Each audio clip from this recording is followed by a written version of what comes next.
wonks, the president, Congress, the White House, tourists, and cherry blossoms. So DC is known for a lot of things. And the cherry blossoms just might be my favorite thing DC is known for. If you have ever been to DC when the cherry blossoms are blooming, it is one of the most magical times in our beautiful city. However, the cherry blossoms draw everyone from all over the country. There are hordes of people everywhere. People are everywhere. Cars are everywhere. How do you get around? How do you navigate the Cherry Blossom Festival and seeing those beautiful blossoms like a local? That's what we're talking about today, and we're starting right now. I'm Sherri Ann Green with Coldwell Banker. Welcome to my YouTube channel that guides home sellers and home buyers in Washington, D.C. and Northern Virginia. The blossoms are such an important part of the city that yes, there is an entire festival around the cherry blossom. The festival runs 4 weeks. The blossoms do not peak for 4 weeks.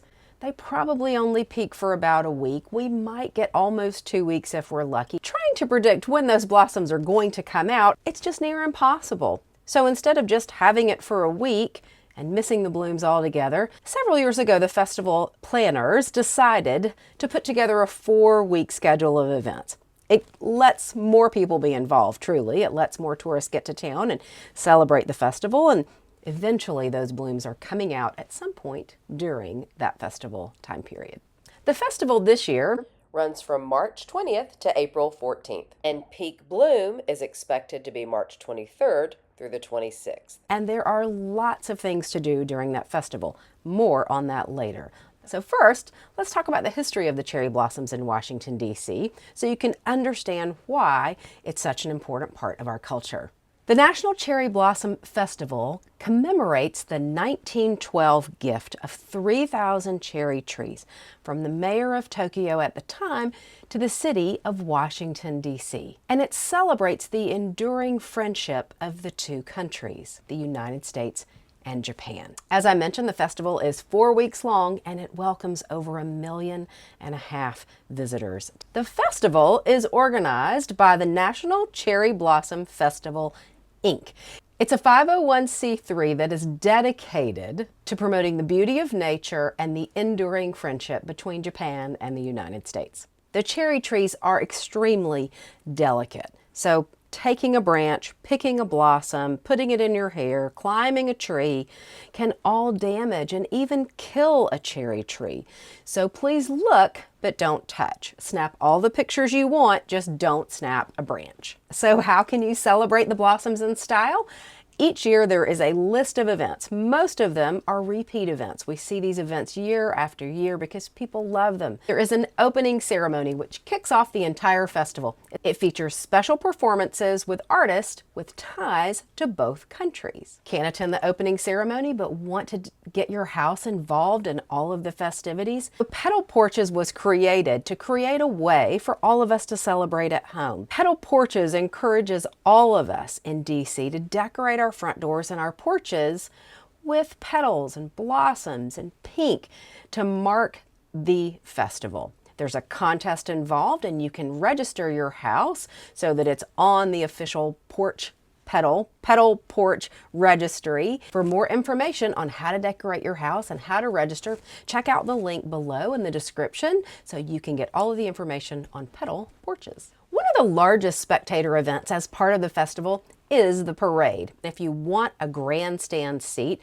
you're going to want to register and pay for that. I'll put a link in the description. It's fun. There are helium balloons and floats and performers, and it's another way to be outside and to celebrate the beautiful festival. If you want a little music with your blossoms, there's going to be an A&A stage down on the Tidal Basin area as well. And the week or so of the peak blooms, there will be concerts every day. So make sure you check the schedule. There may be some music that you want to hear. It's a great way to celebrate, to sit and to enjoy the blossoms with some great live music. Another fun free event is the Blossom Kite Festival. The Blossom Kite Festival is an event that's great for everyone. The festival runs during March and April, and that can be a very windy time anywhere, and especially in DC. Looking for something a little more festive? How about the Petalpalooza? Petalpalooza is a fun, all-ages day of music and activities along the Anacostia River. There are art installations, outdoor music, a beer garden, all kinds of ways to enjoy this outdoor all-day event. That's Petalpalooza at the Anacostia River. Want a little more fashion with your fun? How about the Pink Tie Party? It is an annual event where people dress up in their most fun, loud, and fashionable pink outfits. And it's a cocktail party with beautiful hors d'oeuvres and great music, and you just get to enjoy spending time, finding friends, meeting new friends, networking. It's a great event where they celebrate the fashion and the fun involved with the pink of the celebration. Now, this is an event that requires tickets, and the tickets can be bought online. The great thing about buying a ticket is you're actually helping support the rest of the festival and keeping it free. So some of the proceeds, if not all, of the Pink Tie Party go to helping make the other events of the festival free and open to the public. And lastly, you have to see the blossoms. That is the most important thing, of course. All these events are fun, but there's nothing like a free stroll through the cherry blossoms to get you in the mood for spring. The best and most popular place to see those blossoms is the Tidal Basin. There are over 3,500 trees now that circle the Tidal Basin, and it is just the most spectacular event. When those blossoms are out and you look up, it is a sky of pink. And if you're there on a day that it gets windy and the petals start to drop, it's like a magical pink snow. It's really, really lovely. But it can get crowded. So where else can you see those blossoms? This is what I talked about at the beginning. Here are some of the secret places that only the locals know about. So Hains Point, East Potomac Park, it's actually very close to the Tidal Basin. A lot of people know about it, but maybe not as many as the Tidal Basin. And if you can take that extra walk out to Hains Point, it's a lovely way to see the blossoms, and you're still along the water, which is also beautiful. Did you know that DC has a national arboretum? There are cherry blossoms there.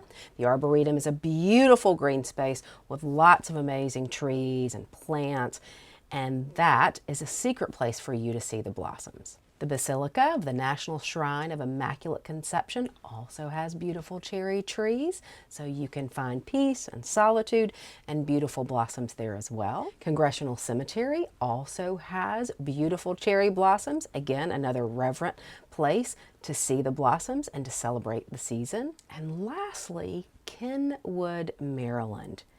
Kenwood, Maryland planted multiple cherry trees in the 1940s as a way to entice people to move to their beautiful neighborhood. Now it is overflowing with beautiful cherry trees, and the locals know that's the place to go. You're going to need a car, but remember, you can't park in their neighborhood. Just keep driving or park somewhere else and take a little walk through their neighborhood. But it is a beautiful way to see the blossoms without the crowds of the Tidal Basin. That's Kenwood, Maryland. So what do you think about the cherry blossoms? Have you seen them? Is it on your bucket list to see? If you've never been here during the Cherry Blossom Festival and peak bloom season, I hope that you can make it. It is one of the most spectacular times to be a DC resident or to be a tourist. It's just beautiful. So pack your patience, pack your camera, and make sure you see the cherry blossoms this year.